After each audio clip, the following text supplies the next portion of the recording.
कुर्बान जाओ, मेरी बेटियां भी यहाँ बैठी हैं, मेरी बहनें भी यहाँ पर बैठी हैं। एक पैगाम देना चाहता हूँ मेरी माँ बहनों, सुनो, जब तक तुम्हारा किसी लड़के के साथ निकाह ना हो जाए, तुम्हारा उससे बात करना हराम है।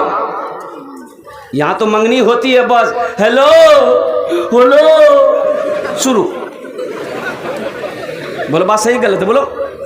अबे अभी तो मंगनी हुई है, अभी तो बातचीत चली है।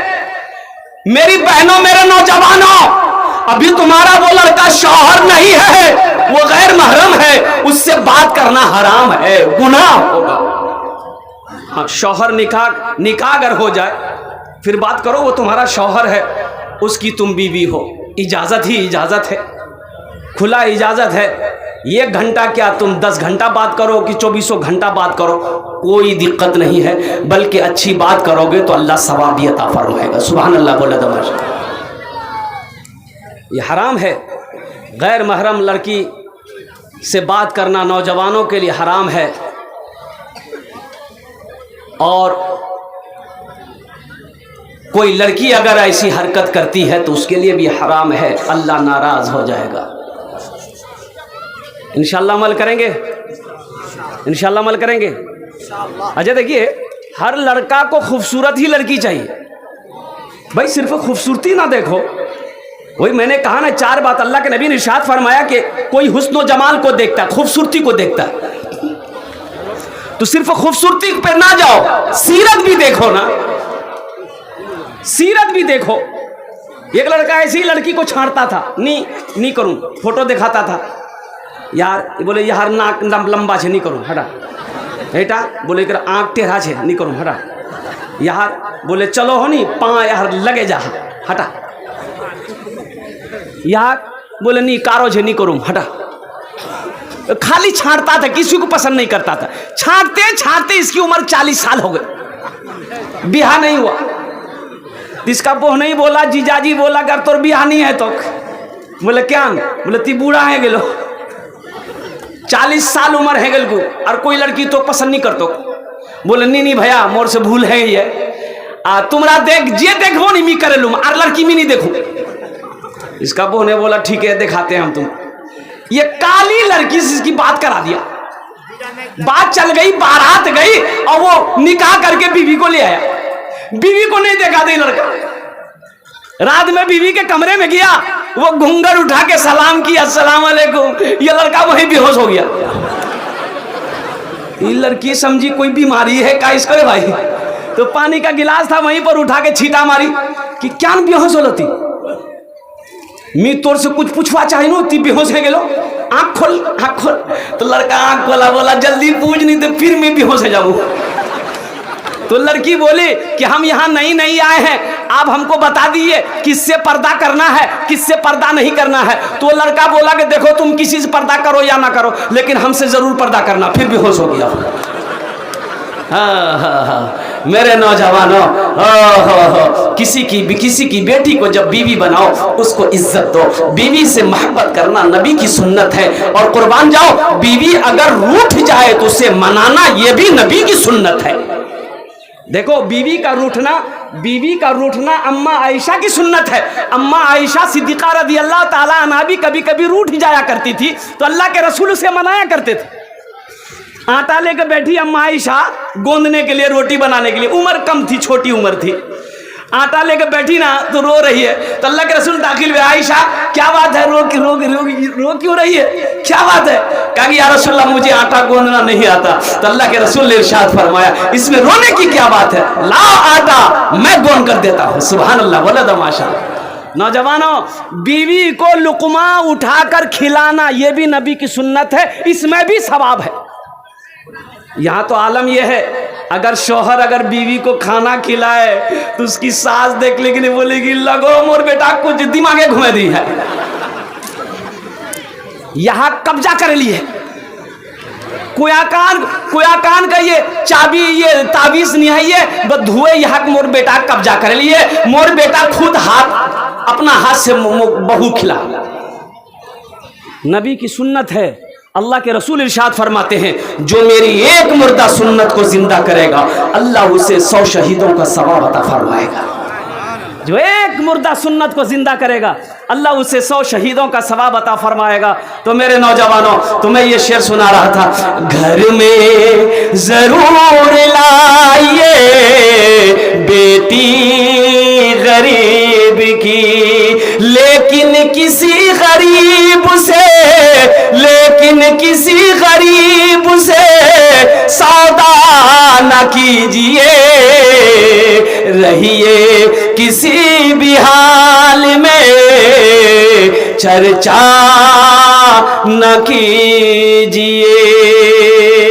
इंशाअल्लाह अमल करेंगे। हाथ उठा के वादा करो, इंशाअल्लाह अमल करेंगे। अल्लाह हमारे हाथों को उठाने को अपनी बारगाह में कबूल अता फरमा ले। बहुत सारे नौजवान इसमें यहाँ पर ऐसे हैं जो सिर्फ जुमा पढ़ता है, 5 वक्त की नमाज नहीं पढ़ता। तो मेरे बच्चों, ईमानदारी से बता दो, तुम मुसलमान हो, नबी का दीवाना हो, आशिक मुस्तफ़ा हो, गुलाम मुस्तफ़ा हो, कलमे तैयबा ला इलाहा इल्लल्लाह मुहम्मदुर रसूलुल्लाह पढ़ने वाले हो, मुसलमान का बच्चा हो, मुझे ये बताओ मेरे बच्चों, नमाज सिर्फ जुमे की है कि या 5 वक्त की भी नमाज है?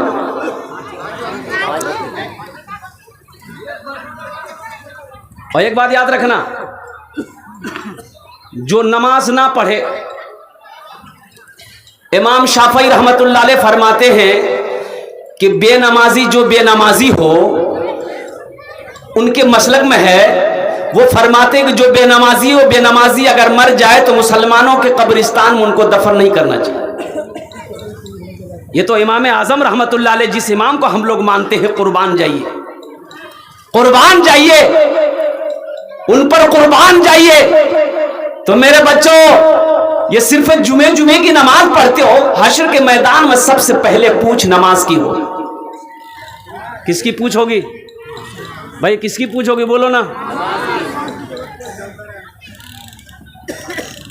लेकिन सिर्फ जुमा का पढ़ा। अच्छा, जुमे के नमाज में भी ये जब नमाज पढ़ने जाता है मेरा बच्चा, सब नौजवान लोग तो जानते हैं, कह रकात नमाज पढ़ता ही। ये देखिए, अच्छा मस्जिद कब जाता है जानते हैं? जब इमाम साहब का खुतबा का टाइम होता है तो घड़ी देख के ये उसी वक्त जाता है। अच्छा, 2 रकात नमाज पढ़ा, दुआ खत्म हुई, ओहो हो, 80 की स्पीड से मस्जिद से भागता है। ऐसा लगता है मस्जिद में कोई रस्सी लेकर बैठा हुआ, उसको पकड़ के वहीं उल्टा देगा। जुमे में कै रकात नमाज है? कितना हुआ? पढ़ोगे 14 रकात नमाज? भाई 14 रकात नमाज पढ़ोगे? नहीं तो सिर्फ जुमा अगर पढ़ोगे तो उसका नाम है जुम्मन मियाँ। जुम्मन मियाँ नाम है कि नहीं है? एक नौजवान 12-13 साल का लड़का पैर दबा रहा था, एक जलसे में गया, बड़ी खिदमत किया, जुम्मन भी नाम है, जुम्मन नाम है, नाम से नहीं से। तो मैंने कहा कि बेटा तोर नाम की रे? बहुत मोर खिदमत कर लो। बोले नहीं हजरत नहीं बोलेंगे, मुझे शर्म आती है नाम बताने में। बोले बेटा नाम बताने में कैसी शर्म? बोलने रे की नाम छो? बोलने रे। बोले न मोर नाम छे फटकान। बोले फटकान केरा ख्याल को रे? बोले मोर दादो। तो तोर दादोर नाम की रे? बोले मोर दादोर नाम रहे लटकान। जुमा को बच्चा वो पैदा हुआ, दादा नाम रख दिया, यार नाम रखे थे जुम्मन मियाँ। शनिचर को पैदा हुआ शनिचरा, इतवार को पैदा हुआ इतवारी, सोमवार को पैदा हुआ सोमवारी। अब मंगल को जो बच्चा पैदा हुआ बोले यार नाम रखे थे मंगरू, बजावे डमरू। अब बुध को अगर बच्चा पैदा हो गया बोले यार नाम रखे थे फाइनल नाम बुधवा। अब जिस बच्चे का नाम बुधवा होगा, देखिएगा जिसका नाम बुधवा होगा उसको बुलाइएगा, इधर जाएगा उधर। अल्लाह के रसूल ने इरशाद फरमाया अपने बच्चों के अच्छे नाम रखो, नाम का जात पर असर होता है। नाम का जात पर असर होता है। इसलिए जब तुम्हारे घर में बेटी हो चाहे बेटा हो तो अपना नाम तुम नहीं जानते हो, मौलाना लोगों से पूछना, मुफ्ती साहब से पूछना, इमाम साहब से पूछना, हाफिज साहब से पूछना, कारी साहब से पूछना। लेकिन अपने बच्चे का ये हक छीनना नहीं। हक मारोगे किसी का, हक किसी का छीनोगे, हशर के मैदान में अल्लाह की बारगाह में गिरबान पकड़ा जाएगा। ये बच्चे का हक है। अब ज्यादा तफसील है नहीं, मैं इधर गुफ्तगू करूं। मस्जिद का जलसा है, इस धरती पर सबसे पहला अल्लाह का घर, सबसे पहली मस्जिद, सबसे पहला अल्लाह का घर खाने काबा है। कहाँ है बोलिए? अच्छा खाने काबा कहाँ है? बोलो कहाँ है? मक्का में। बोलो मक्का में। मक्का का पहला नाम क्या है? मक्का का पहला नाम क्या है? बक्का। मक्का का पहला नाम क्या है? बक्का। की नाम से बोल? भक्का, ये बोलो भक्का, भक्का नहीं रे, बक्का। इन्ना अव्वला बैतियों वुदिया लिन्ना से लल्लज़ी बेबक्कता मुबारकम व हुदल लिल आलमीन। अल्लाह का कुरान कहता है अल्लाह का सबसे पहला घर खाने काबा है। और कुर्बान जाओ, हजरत आदम अलैहिस्सलाम जन्नत से आए, अल्लाह ने हुक्म दिया मेरा आदम मेरा घर बनाओ। अल्लाह के रसूल हिजरत फरमाकर मदीना गए, तो जानते हो मेरे नौजवानों, जब अल्लाह के रसूल मदीना पहुंचे, ओहो, देखते हैं कि गमगीन है, तो सहाबा ने पूछा या रसूल अल्लाह मेरे माँ बाबा पर कुर्बान हो, गमगीन क्यों है? तो अल्लाह के रसूल ने इरशाद फरमाया मेरे सहाबियों, मदीना आए हुए कई दिन हो गए, काश मदीने में एक अल्लाह का घर हो, एक मस्जिद होती जिस मस्जिद में बैठकर हम सब मिलकर अल्लाह की इबादत करते, नमाजें पढ़ते। तो सहाबा ने कहा या रसूल अल्लाह हम लोग मस्जिद बनाएंगे, हम लोग मस्जिद बनाएंगे।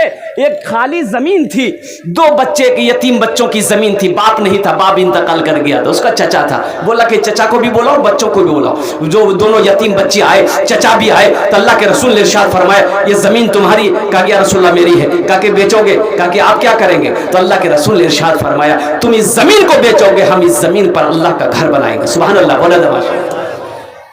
काश मदीने में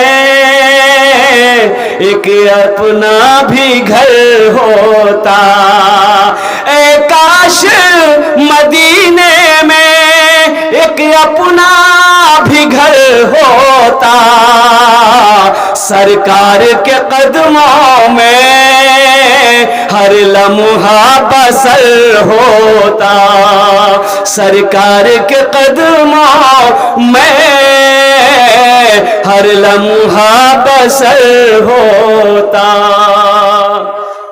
जन्नत में महल कौन कौन बनाएंगे? जरा हाथ उठाइए, मैं दुआ करूंगा उनके लिए इंशाअल्लाह। ये बेटा, ये बेटी, ये बीवी, ये भाई, ये रिश्तेदार, ये सब यहीं साथ छोड़ जाएंगे। कब्र में तो अकेले जाना है, कब्र में तो अकेले जाना है, अपने अमाल का हिसाब तो अकेले ना देना है। तो क्यों ना रहती दुनिया में? ये दुनिया आखिरत की तैयारी करने की जगह है ये। अब यहां तैयारी नहीं करोगे तो कब मरने की बात करोगे? भाई मरने के बाद होगा? भाई बोलो भाई, मरने के बाद होगा? यही ना करना है, आखिरत की तैयारी यही करनी है, कब्र की तैयारी यही करनी है, हशर के मैदान की तैयारी यही करनी है, जन्नत में जाने की तैयारी यही करनी है। मरने के बाद फिर ना नमाज है, ना रोजा है, ना ज़कात है, ना सदका है, ना हज है, कुछ है ही नहीं।